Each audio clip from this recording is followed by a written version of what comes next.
perception of the sense of I as conscious stops upon the realization of the existence of awareness. That right there is a groundbreaking level of enlightenment that anybody can easily have access to. This is why they suggest you meditate. Meditation is not necessary, it's just extremely beneficial for this purpose right here. You stop and you actually watch your thoughts. You will eventually ask the question, if I'm watching my thoughts, who am I? If I'm noticing this concept, I am that, I can't be that. Because you cannot be the mind that you're watching. Because they're separate. There's a knower and the known. There's a seer and the seen. So if you are seeing a thought, you can't be the thought. You're the seer, not the thought that's seen.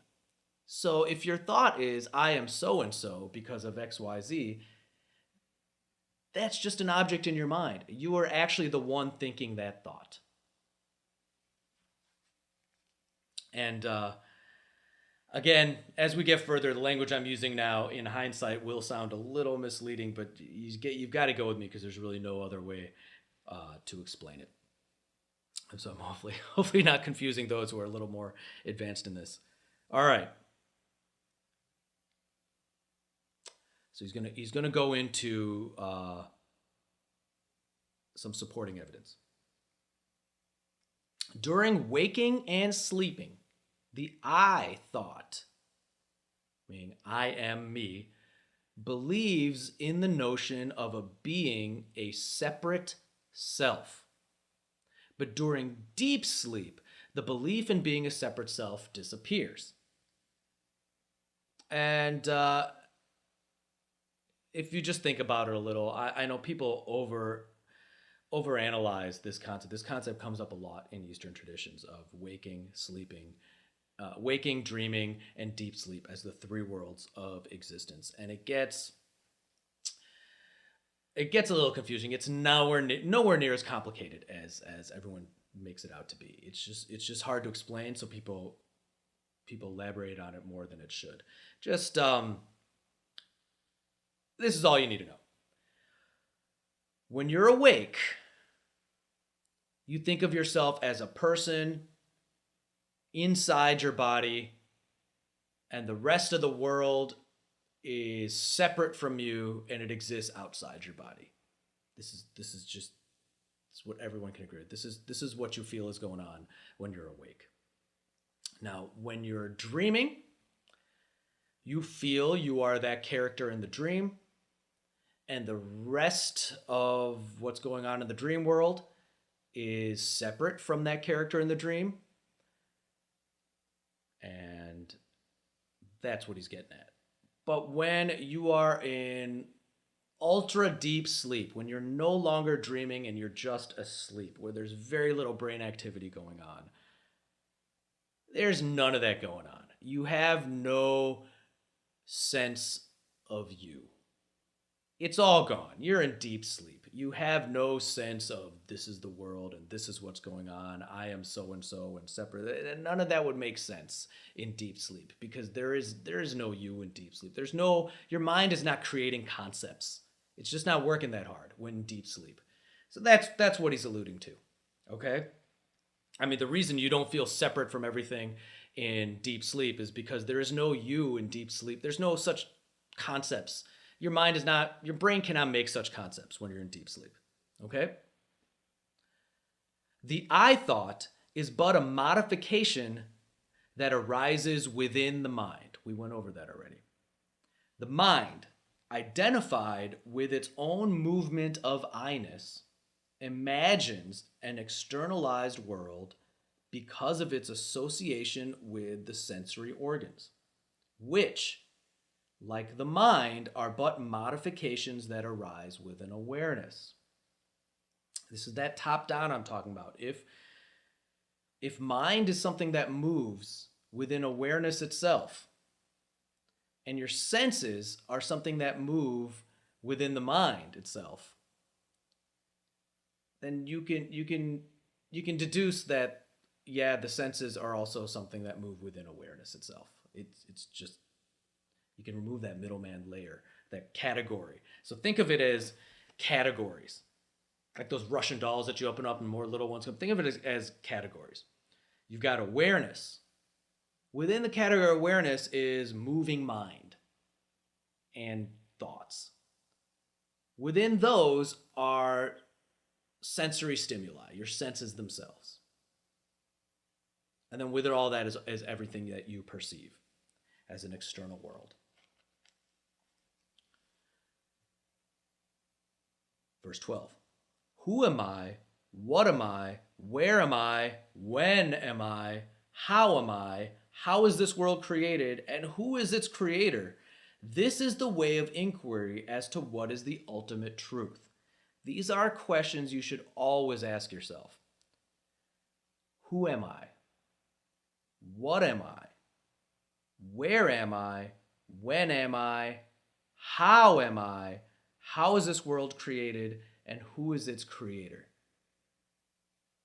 We're taught as we become adults to stop asking these questions, because the general consensus is there are no answers for these questions. And that's only because we haven't gone deep enough. There is a great answer to all of those questions. You just need to ask yourselves those questions and not be afraid of the answer. And it makes people uncomfortable as they get closer to the truth, because the world as you know it starts to crumble away. You can question your sanity sometimes. So if you're doing it in this guided process, you know a little more what to expect and not be frightened when the world as you know it starts to crumble away intellectually. I mean, it obviously doesn't physically crumble away, but intellectually how you view it starts to change. Okay? Next verse. I have a body, but I am more than this body. The body is comprised of the elements, but I am more than these elements. I have these five senses and mind, but I am more than these five senses and mind. This is the way of inquiry as to what is the ultimate truth. And those are obvious statements. You should be thinking about those statements a lot, though, and what those actually mean to you. Next verse. The misperception of separation. And by separation, he's talking about this notion that I am this thing and everything else around me is separate from me as this thing.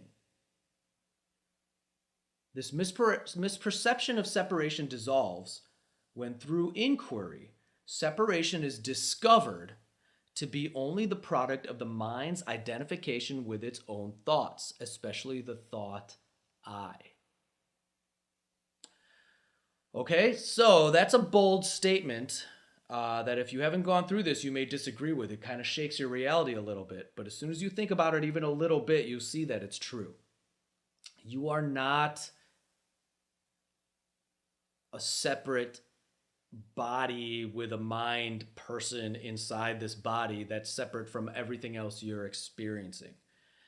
The very act of experiencing has no choice but to create an experienced and the sense of an experiencer. The act of seeing has no choice but to create an object that is seen and the notion of a seer. And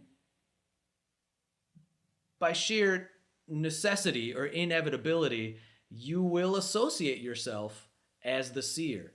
The act of seeing creates the illusion that there is something being seen. It has to. It has no choice. It's part of the whole process. It wouldn't make sense without it. That there is something to be seen that is being seen, and that there is a seer seeing that scene. It divides it into two. There's an act of seeing that divides your reality into two things. A what is being seen and a seer. And by inevitability, your mind is going to associate that awareness and your sense of I with the seer. It's a very natural phenomenon. The problem comes when we take it for granted and we lose our suspension of disbelief over what we're actually experiencing. In reality, there is really only the act of seeing. So if I'm seeing the camera in front of me, I'm seeing this, and I say that in language, but in reality, upon inspection, there's only the act of seeing. The notion that there is this that I'm seeing and me as a seer is noise or artifacts. It's